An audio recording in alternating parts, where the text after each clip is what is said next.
I don't know if television is doing the Great American Beer Festival justice in terms of like the size and the scope. Everything is enormous. You could fit any one of our downtowns in this building, and that's not a joke. Everything is huge. Everything is so many choices. Take a look at the merch that's available here. I mean, it just goes on and on and on. Merchandise from just a handful of the breweries, and there's merch all over the place here.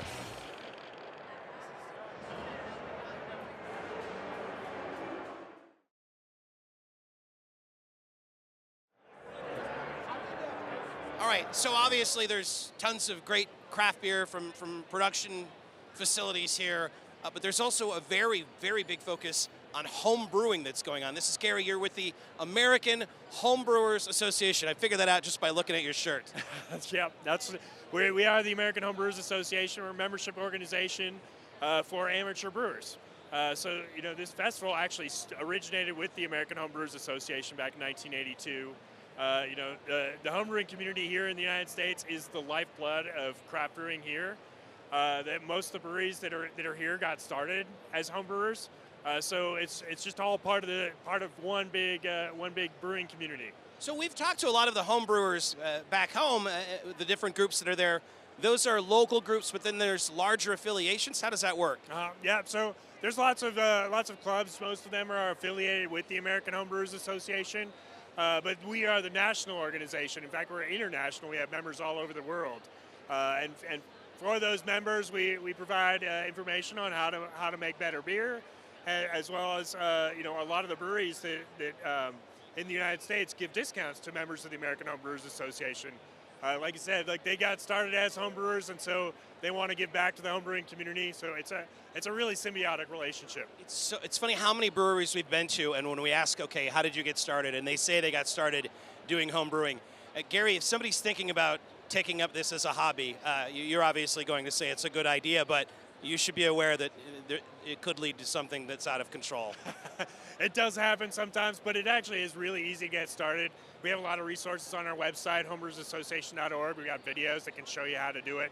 So it's actually really very simple, but you can go down the rabbit hole, and it can become an obsession.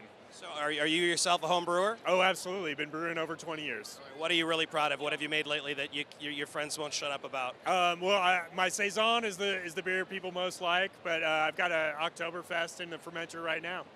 All right, so if you're thinking about doing a home brewing yourself, you absolutely should. You're also going to find, I think, that you're able to make friends a lot easier because people want to come over all the time, right? Oh, I tell people all that. You know, you can do lots of different hobbies, but you know, only one hobby ends up with beer, and that makes you popular because everybody loves beer. And if you love to clean, it's a fun hobby. The cleaning's important. It's easy, but it is important. Yeah. So you got to clean, you got to sanitize. But if I couldn't even trip him up by telling you how much cleaning was involved in home brewing. You're an excellent spokesperson for home brewing. Well, thank you very much, Gary. Thanks for your time. Cheers.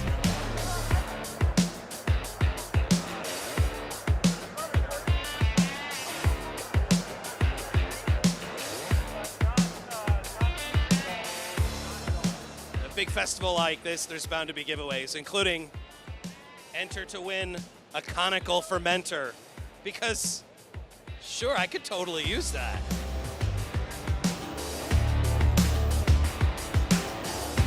So the homebrewers are here in force. This is my man Franklin. Franklin, first of all, that hat. Can we ask you about the hat? Absolutely. What would you like to know about the hat? It's not commercially available. That looks like it was made by like a loved one or something. A loved one in the homebrew club. This amazing woman in my homebrew club. She knits them. It takes her 6 to 8 hours. Hop cone hats on Etsy is where you can find it. She does, I think, about $40, and she'll send them out to you anywhere in the U.S.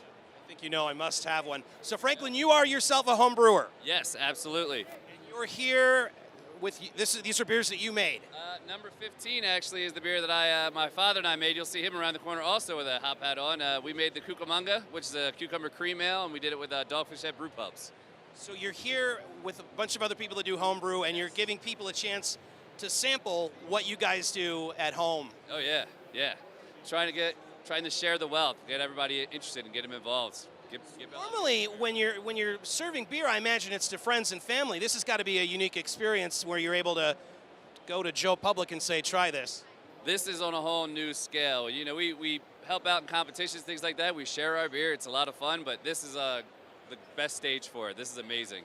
Can I try one of these homebrews? Absolutely. What would you like to try? What's this British Imperial Stout? It's nice, easy drinking.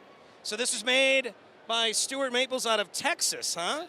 Now this is a Pro-Am competition. Can we talk about that? This is homebrewers working with regular production facilities? Yes, exactly what it is. Well, I'll speak on at least on ours. So we entered a competition that got us into another competition. It was a head-to-head. We had a bunch of guys and women as well pouring the beer, judging.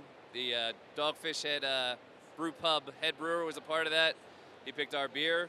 We came down a month later, brewed with him, made a big old batch, and it was on for 3 weeks. And then we sent it out to here. So rather than breweries collaborating with other breweries, this is a brewery collaborating with a home brewer. Exactly, yeah. So who did you collaborate with? Dogfish Head. Dogfish Head. Yeah. It was awesome.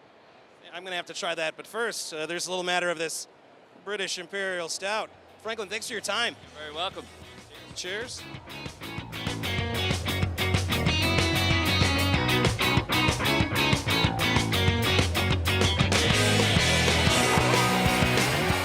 So I keep starting with so. It drives me nuts. All right.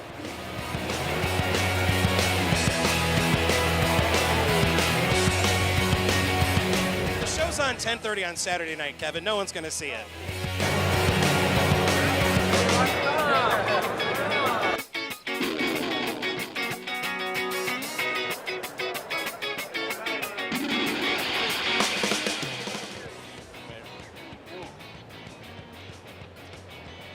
Yeah, that was fine. Okay.